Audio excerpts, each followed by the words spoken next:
You don't have to search too hard in Thailand's capital Bangkok to find a protest. From smokers rallying to fight a government plan to reclassify cannabis as an illegal narcotic, to conservatives protesting the return of a former prime minister from self-imposed exile. Saving the justice system is our main goal, because Thaksin Shinawatra was sentenced to 8 years in prison, but after he received a pardon, the sentence was reduced to just 1 year. So far, Thaksin Shinawatra, a divisive figure in Thai politics, hasn't served any time for his corruption conviction, but he's now facing another case. He's been charged with insulting the monarchy for comments he allegedly made more than 9 years ago. It's a crime that often results in lengthy jail terms under a lèse majesté law that's designed to protect the royal family but is open to interpretation and abuse. There's a long history of turbulence in Thai politics that traditionally pits progressive parties against the conservative establishment backed by the military.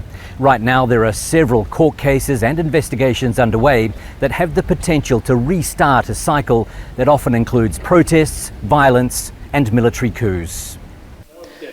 The Prime Minister, Srettha Tah-wisin, from the same party as Thaksin, has been in office less than a year, but could lose his job if found guilty of violating the constitution by appointing a convicted felon to a cabinet position.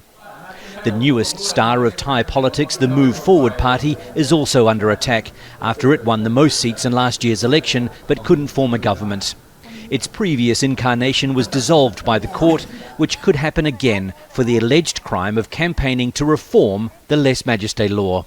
If you look at the historical record of Thai politics, it's a fifth vicious cycle of political bans and politician bans in the past 20 years. And for us, it's the second time in 5 years.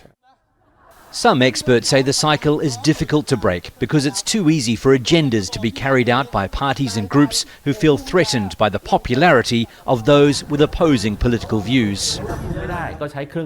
When they can't compete, they use other tools such as the Constitutional Court to attack their competitors. Such acts should only be done when the violations are real. They shouldn't be repeatedly used as a political tool like they are now.